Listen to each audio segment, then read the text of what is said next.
superiority of one side or the other, with the greatest possible avoidance of severe suffering which could contribute nothing to the decision, with complete protection for the wounded, who must withdraw from the battle, and for the physicians and nurses who devote themselves to their care, with every consideration, of course, for non-combatants, for the women who are removed from the activities of war, and for the children who, when grown up, are to become friends and co-workers on both sides, and with the maintenance, finally, of all the international projects and institutions in which the civilized community of peace times had expressed its corporate life. Such a war would still be horrible enough and full of burdens, but it would not have interrupted the development of ethical relations between the large human units, between nations and states. But the war, in which we did not want to believe, broke out and brought disappointment. It is not only bloodier and more destructive than any foregoing war, as a result of the tremendous development of weapons of attack and defense, but it is at least as cruel, bitter, and merciless as any earlier war. It places itself above all the restrictions pledged in times of peace, the so-called rights of nations. It does not acknowledge the prerogatives of the wounded and of physicians, the distinction between peaceful and fighting members of the population, or the claims of private property. It hurls down in blind rage whatever bars its way, as though there were to be no future and no peace after it is over.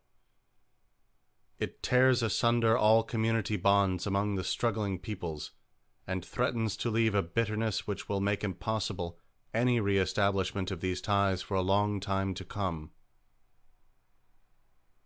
It has also brought to light the barely conceivable phenomenon of civilized nations knowing and understanding each other so little that one can turn from the other with hate and loathing.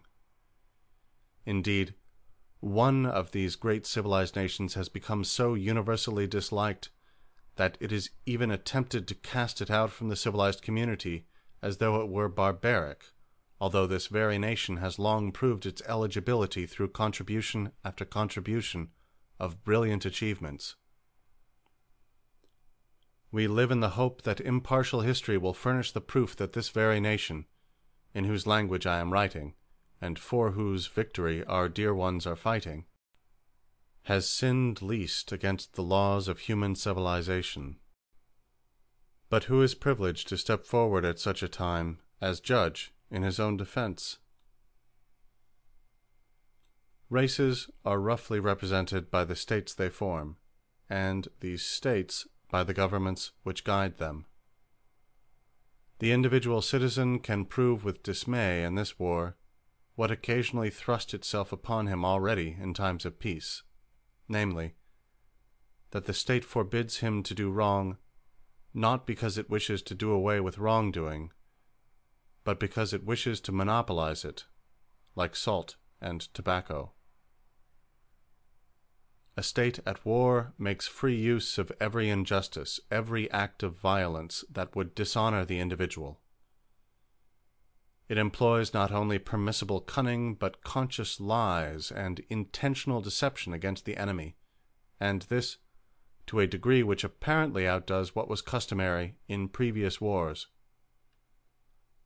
The state demands the utmost obedience and sacrifice of its citizens, but at the same time it treats them as children through an excess of secrecy and a censorship of news and expression of opinion, which render the minds of those who are thus intellectually repressed defenseless against every unfavorable situation and every wild rumor.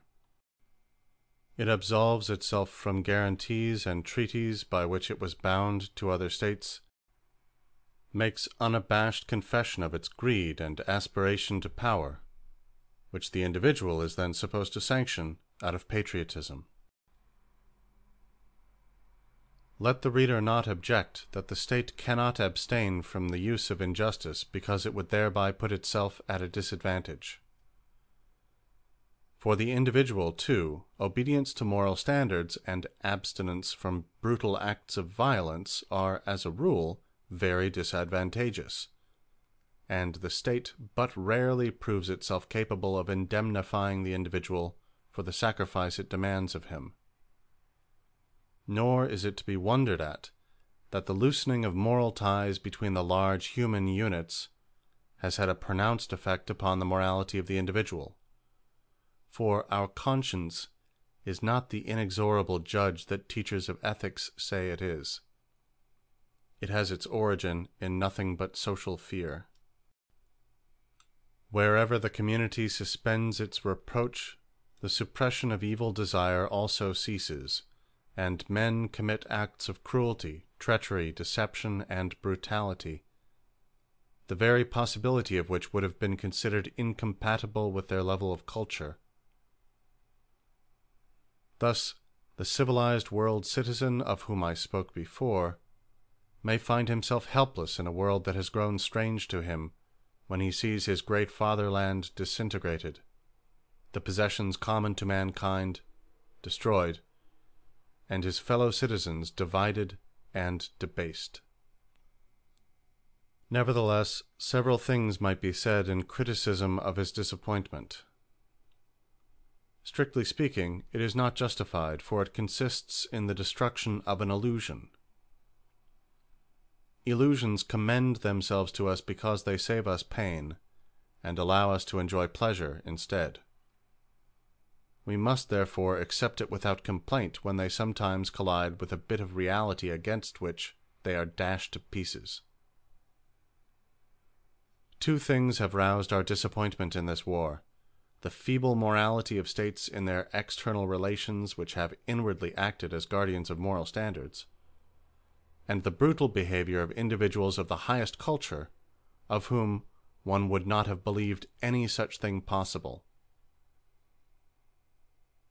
Let us begin with the second point, and try to sum up the view which we wish to criticize in a single compact statement. Through what process does the individual reach a higher stage of morality? The first answer will probably be, he is really good and noble from birth in the first place. It is hardly necessary to give this any further consideration. The second answer will follow the suggestion that a process of development is involved here, and will probably assume that this development consists in eradicating the evil inclinations of man and substituting good inclinations under the influence of education and cultural environment. In that case, we may indeed wonder that evil should appear again so actively in persons who have been educated in this way. But this answer also contains the theory which we wish to contradict. In reality, there is no such thing as eradicating evil. Psychological, or strictly speaking, psychoanalytic investigation proves, on the contrary, that the deepest character of man consists of impulses of an elemental kind, which are similar in all human beings, the aim of which is the gratification of certain primitive needs. These impulses are, in themselves, neither good or evil. We classify them and their manifestations according to their relation to the needs and demands of the human community. It is conceded that all the impulses which society rejects as evil, such as selfishness and cruelty, are of this primitive nature. These primitive impulses go through a long process of development before they can become active in the adult. They become inhibited and diverted to other aims and fields. They unite with each other, change their objects, and in part turn against one's own person. The formation of reactions against certain impulses give the deceptive appearance of a change of content, as if egotism had become altruism, and cruelty had changed into sympathy. The formation of these reactions is favored by the